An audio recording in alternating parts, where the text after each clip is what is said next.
Guys, kembali lagi di FMT Channel. Hari ini aku mau RUPS POWR Cikarang Listrindo. Ini kali ketiga aku ikut RUPS-nya. Mengapa aku setia? Stay tune ya di FMT Channel.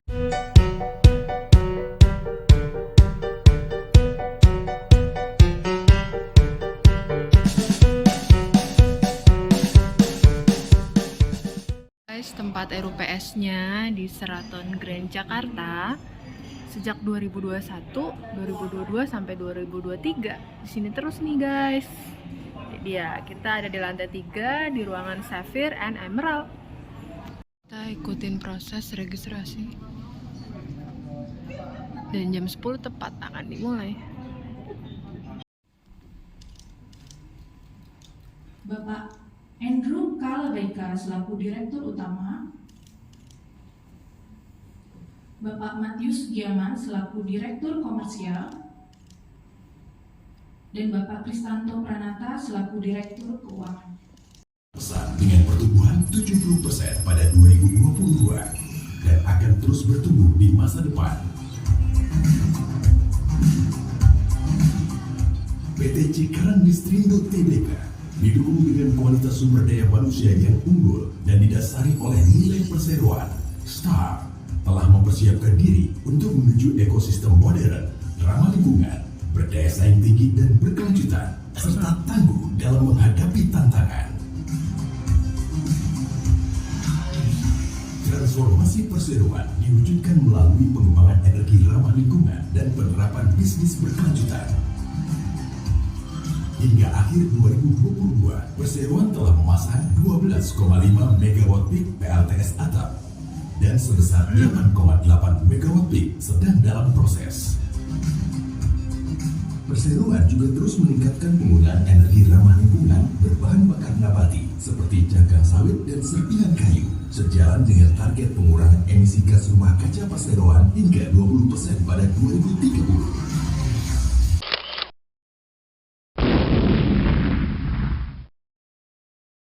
Tahun 2022 merupakan tahun yang sangat dinamis dan perseroan bangga telah berhasil menghadapinya dengan sukses sembari terus membangun ketahanan bisnis dan menjaga komitmen untuk membangun masa depan yang berkelanjutan, powering a sustainable future. Sepanjang tahun 2022, perseroan berhasil mempertahankan kinerja operasional dan keuangan yang positif di tengah tantangan kondisi makroekonomi. Dari segi operasional, sepanjang tahun 2022, perseroan berhasil mempertahankan kinerja operasional yang andal dan terjaga baik dengan mampu meraih faktor ketersediaan yang tinggi sebesar 93,5% dan susut energi, distribusi, dan transmisi yang baik di bawah 1%. Dan demikian pula tingkat SAIDI dan SAIFI perseroan telah tercatat lebih baik dibandingkan dengan standar internasional IEEE. Volume penjualan listrik mencapai sebesar 4.413 GWh, tumbuh kuat 4,8% dibandingkan tahun 2021. Kenaikan tersebut terutama dipengaruhi oleh peningkatan konsumsi listrik pelanggan industri seiring dengan berlanjutnya pemulihan ekonomi dari keadaan pandemi. Kenaikan tersebut juga menunjukkan ketahanan bisnis perseroan dan juga menyoroti bahwa ketahanan bisnis daripada pelanggan-pelanggan kami. Daya tersambung pelanggan industri meningkat sebesar 53 MVA menjadi 1.234 MVA dibanding 1.181 MVA di tahun 2021. Jumlah pelanggan industri tahun 2022 bertambah menjadi 2.595 pelanggan dari sebelumnya 2.527 pelanggan di tahun 2021. Yang kami capai di 2022 capai 4.413 GWh dengan jumlah pelanggan industri melebihi 2.500 pelanggan. Total daya tersambung seperti yang Pak Kris sudah jelaskan mencapai 1.234, yaitu tertinggi selama ini, dengan kapasitas terpasang PLTS atap mencapai 12,5 MW. Total energi bersih yang kita sudah hasilkan di tahun lalu dari energi bahan bakar nabati maupun PLTS atap mencapai 47,1 GWh. Dengan semua pencapaian ini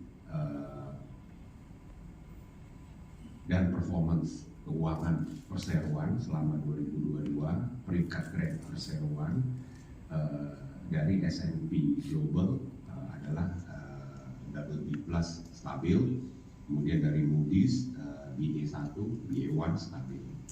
Kemudian peringkat resiko ESG kita juga naik dari semua review S&P Global, Sustainalytics maupun MSCI.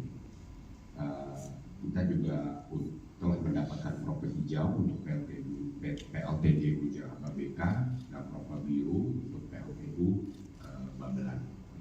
Pendapatan untuk pelanggan industri 12,1%, itu seiring dengan peningkatan kilowatt hour penjualan kepada pelanggan industri, dan juga untuk pendapatan dari PLN tercatat lebih rendah 17,6%, menurun dari 89 juta ke 74 juta US dollar.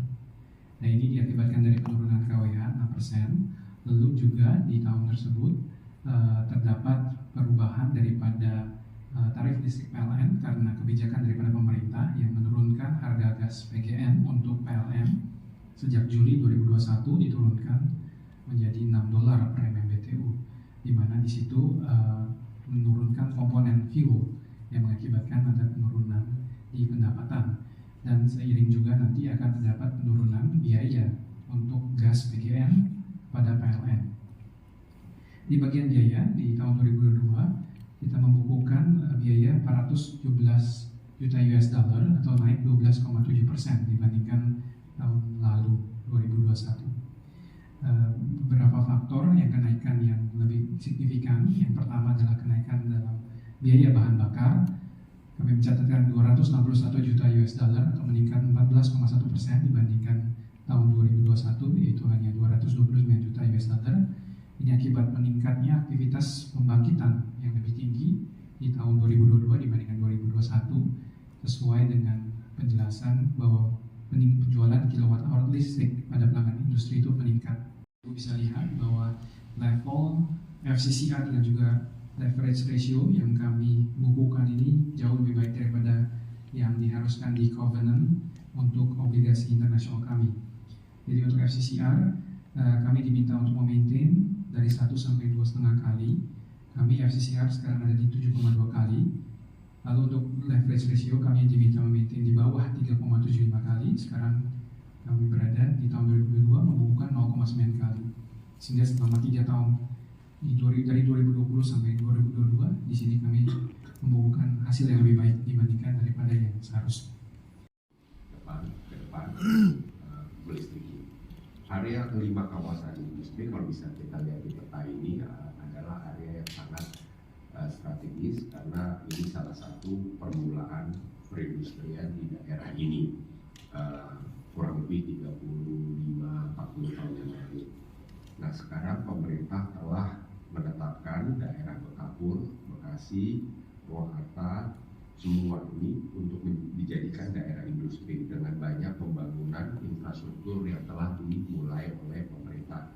Salah satunya tol Cibitung yang menghubungkan kawasan industri ini semua dengan pelabuhan Tanjung Priok. Kemudian juga ada jalan tol Jakarta Cikampek Selatan yang akan selesai diproyeksikan 2025. Kemudian pembangunan light rapid transport, kereta cepat Bandung. Semua ini menghubungkan kelima kawasan ini. Tentunya dari sisi supply chain, kawasan industri, 5 kawasan industri yang kita listriki ini menjadi central point daripada supply chain yang dibutuhkan untuk daerah Bekapur. Penting untuk kita perhatikan juga selain kawasan industri. Kepada pemegang saham sebesar 96% dari laba bersih perseroan atau sejumlah 69.634.266 dolar Amerika, termasuk dividen interim yang telah dibagikan kepada para pemegang saham pada tanggal 21 Desember 2022.